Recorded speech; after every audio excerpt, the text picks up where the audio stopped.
Pregnant बकरी है, थन फट रहे हैं, थनों पे स्वेलिंग आ चुकी है, या थनों में से खून आना शुरू हो चुका है, या डिलीवरी के बाद जिस तरह हमारे पास ये केस है, ट्रीटमेंट में जो बताने लगा हूँ इससे आप प्रेग्नेंट जानवर जो हैं आपके नियर टू डिलीवरी हैं उनका भी ट्रीटमेंट कर सकते हैं। दूध पे कोई फ़र्क नहीं पड़ेगा। प्रेगनेंसी सिक्योर इंजेक्शन है, क्योंकि काफ़ी सारे दोस्त भी इस बात से परेशान हो जाते हैं कि जो आपने ट्रीटमेंट बताया है क्या ये हम प्रेग्नेंट जानवरों का भी कर सकते हैं। तो बकरियों में मेरी मोस्टली ट्राई होती है कि मैं वही इंजेक्शंस बताऊं जो प्रेगनेंसी सिक्योर हों। हाँ जी, ये देखें जी, ये है बकरी जिसके थनों में से खून है, और मैं आपको दिखाता हूं कि आपने ध्यान किस तरह रखना है बकरी पे। ये देखें, दूध में जो है बिल्कुल हल्का हल्का पिंक शेड दे रहा है, ठीक है। ब्लीडिंग अभी प्रॉपर ब्लीडिंग नहीं है, अभी हल्की हल्की सी स्टार्ट हुई है। अगर इस जानवर पे ध्यान नहीं देंगे, ट्रीटमेंट नहीं करेंगे, तो थनों में से खून बढ़ता आएगा और देन जो है थन बंद होना शुरू हो जाएंगे या थन बिल्कुल ख़राब हो जाएंगे। अस्सलाम वालेकुम, welcome to our YouTube channel Haidari goat and dairy farm. आज हम इशू लेके आए हैं जी, वो जिसकी वजह से बकरियां तकरीबन हमारी ख़त्म हो जाती हैं और हमारी मजबूरी बन जाती है बकरियां सेल करना। मसला है जी थनों के मुतल्लक, थनों में से खून आना। मोस्टली केसेस में क्या होता है कि थनों में से खून तब आता है जब बकरियां नियर टू डिलीवरी होती हैं, यानी कि डिलीवरी से पहले कुछ दिन थनों पे सोजिश आ गई, स्वेलिंग आ गई थनों पे, उसके बाद थन फट गए, या जैसे ही मिल्किंग स्टार्ट की या डिलीवरी के बाद बच्चों को दूध पिलाना शुरू किया तो थनों में से खून आना शुरू हो गया दूध के साथ, या दूध की जगह पे बिल्कुल ही खून। मगर केस बिल्कुल डिफरेंट है। जानवर है जी, उसकी डिलीवरी हुए हुए काफ़ी टाइम हो गया, ये बच्चा है एक उसका, ये ठहरा हुआ है, ठीक है। दूसरा भी इसी एज का है। तो इस एज के बच्चे होने के बाद थनों में से खून आने लगा। मैं आपको बकरी दिखाता हूं, देन इसका ट्रीटमेंट हम स्टार्ट करते हैं और बाकी की डिटेल आपको बताता हूं। हाँ जी, ये देखें जी, ये है बकरी जिसके थनों में से खून है, और मैं आपको दिखाता हूं कि आपने ध्यान किस तरह रखना है बकरी पे। ये देखें, दूध में जो है बिल्कुल हल्का हल्का पिंक शेड दे रहा है, ठीक है। ब्लीडिंग अभी प्रॉपर ब्लीडिंग नहीं है, अभी हल्की हल्की सी स्टार्ट हुई है। तो इस सेटअप के साथ आपने याद रखिएगा, अगर आपने बकरियां रखनी हैं तो एक मकूला मशहूर है कि बच्चों को सोने का निवाला खिलाओ और शेर की नज़र से देखो। शेर की नज़र से देखने का मतलब ये नहीं होता है कि गुस्से से देखें, बच्चों पे तवज्जो रखें। बकरियां अगर आपने रखनी है तो यही कंसेप्ट आपका होना चाहिए कि बकरियों पे आपने तवज्जो पूरी रखनी है। अगर इस जानवर पे ध्यान नहीं देंगे, ट्रीटमेंट नहीं करेंगे, तो थनों में से खून बढ़ता आएगा और देन जो है थन बंद होना शुरू हो जाएंगे या थन बिल्कुल ख़राब हो जाएंगे। अब आप देख सकते हैं तकरीबन 3-3, 4-4 महीने के इसके बच्चे हो चुके हैं, ये एज है इनकी, ठीक है जी। और अब आगे थनों में से खून आने लगा है। इसका भी ट्रीटमेंट याद रखिएगा, ट्रीटमेंट में जो बताने लगा हूँ इससे आप प्रेग्नेंट जानवर जो हैं आपके नियर टू डिलीवरी हैं उनका भी ट्रीटमेंट कर सकते हैं। दूध पे कोई फ़र्क नहीं पड़ेगा। प्रेगनेंसी सिक्योर इंजेक्शन है, क्योंकि काफ़ी सारे दोस्त भी इस बात से परेशान हो जाते हैं कि जो आपने ट्रीटमेंट बताया है क्या ये हम प्रेग्नेंट जानवरों का भी कर सकते हैं। तो बकरियों में मेरी मोस्टली ट्राई होती है कि मैं वही इंजेक्शंस बताऊं जो प्रेगनेंसी सिक्योर हों, यानी कि मैंने अगर गबन जानवर को नहीं भी लगाए हैं तो आप गबन जानवर को लगा सकें। अगर कोई इंजेक्शन ऐसा होता है जो प्रेगनेंसी सिक्योर नहीं होता तो वो मैं आपको बता दिया करता हूं कि ये इंजेक्शन आपने प्रेग्नेंट जानवरों को नहीं लगाना। फॉर एग्जांपल जिस तरह डेक्सामेथासोन है या आईमेक है, ये मैं एक एग्जांपल दे रहा हूं, एक दो इंजेक्शन की बस, ये हमने प्रेग्नेंट जानवरों को नहीं लगाने होते हैं। अब हम आ जाते हैं जी ट्रीटमेंट पे।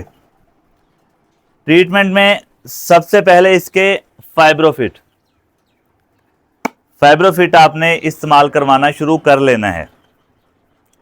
फाइब्रोफिट इस्तेमाल कैसे करवाना है ये मैं आपको बता देता हूं जी।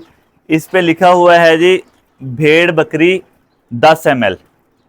ये अगर कैमरे में नज़र आ पाए ठीक, नहीं तो मैं आपको वैसे भी बता रहा हूँ। भेड़ बकरी की डोज जो लिखी हुई है 10 ml लिखी हुई है।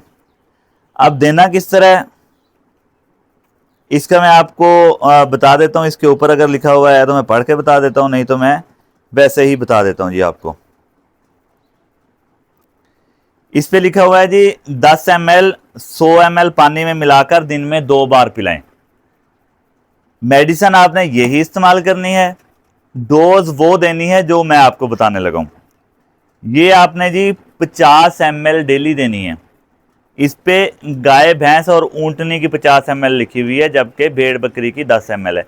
आपने बकरी को 50 ml देना है। देना किस तरह है, 50 ml फाइब्रोफिट, 100 ml पानी, इसको आपने मिला के और दिन में 3 दफ़ा पिलाना है, यानी कि सुबह दोपहर शाम, इस हिसाब से आपने पिलाना है। ये तकरीबन 450 ml की बोतल है, ये आपने ख़त्म करवा देनी है। 50-50 ml अगर आप देते हैं तो आपकी 3 दिन में ये बोतल 450 ml की ख़त्म हो जाएगी।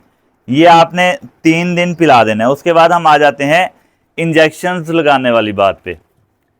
इंजेक्शन आपने इस्तेमाल करवाना है जी कोलिमॉक्सन। प्रेग्नेंट बकरी है, थन फट रहे हैं, थनों पे स्वेलिंग आ चुकी है, या थनों में से खून आना शुरू हो चुका है, या डिलीवरी के बाद, जिस तरह हमारे पास ये केस है कि डिलीवरी के बाद 3-4 महीने बाद थनों में से खून आना शुरू हुआ है, तो आप कोलिमॉक्सन लगा सकते हैं।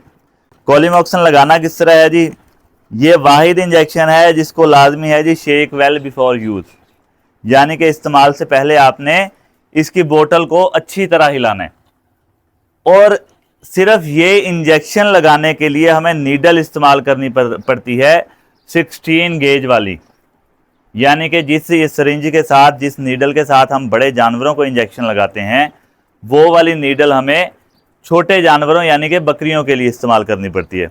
इसकी रीज़न क्या है कि इंजेक्शन जो है ये इसका लिक्विड होता है बहुत ज़्यादा थिक, तो ये 18 ml या 17 ml वाली नीडल से गुजरता नहीं है, इसलिए हमें मजबूरी होती है हमारी कि हम इसको जो है 16 ml वाली नीडल के साथ लगाएं।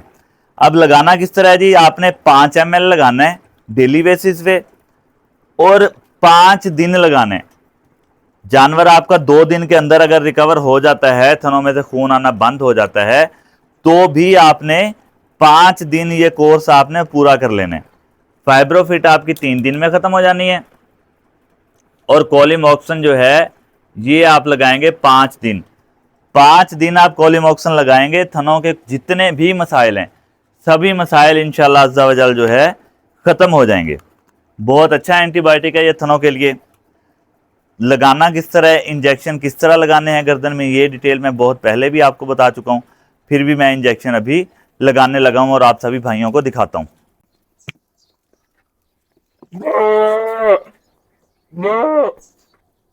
कोशिश करनी है जी आपने जब इंजेक्शन लगाएं तो साथ में कोई ना कोई एक्स्ट्रा बंदा होना चाहिए जानवर को पकड़ने के लिए।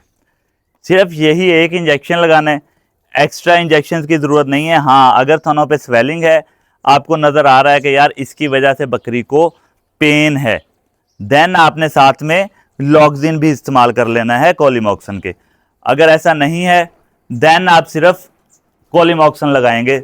थनों का खून, थनों में से खून में से अगर फुटकियाँ आ रही हैं, कोई भी इस तरह का केस है, तो वो इंशाल्लाह लॉक्सिन के कोलिमॉक्सन के साथ ख़त्म हो जाता है। तो ये थी जी आज की वीडियो।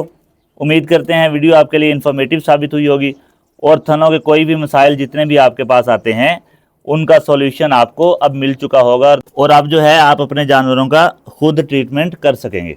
किसी भी केस में कोई भी इशू आपके पास आ रहा है, कोई भी बीमारी आपके पास आ रही है, आपने न्यू फार्मिंग स्टार्ट करनी है, या कि कोई वैक्सीनेशन की आपको समझ नहीं आ रही, हर चीज़ के बारे में आप हमारे साथ कांटेक्ट कर सकते हैं। इंशाल्लाह हमारी पूरी ट्राई होती है कि अपने फार्मर्स भाइयों को बेहतर गाइड कर सकें। तो कांटेक्ट करने के लिए नंबर आपकी स्क्रीन पे शो हो रहा है 030678399907। कॉन्टैक्ट नंबर पर आप किसी भी टाइम कांटेक्ट कर सकते हैं, व्हाट्सएप पर मैसेजेस कर सकते हैं, जानवरों की वीडियो सेंड कर सकते हैं, वॉइस मैसेज और टेक्स्ट मैसेजेस कर सकते हैं। हमारी पूरी ट्राई होती है कि जितनी जल्दी पॉसिबल हो सके हम आपको रिप्लाई कर सकें। तो मिलते हैं इंशाल्लाह नेक्स्ट किसी भी इंफॉर्मेटिव वीडियो में।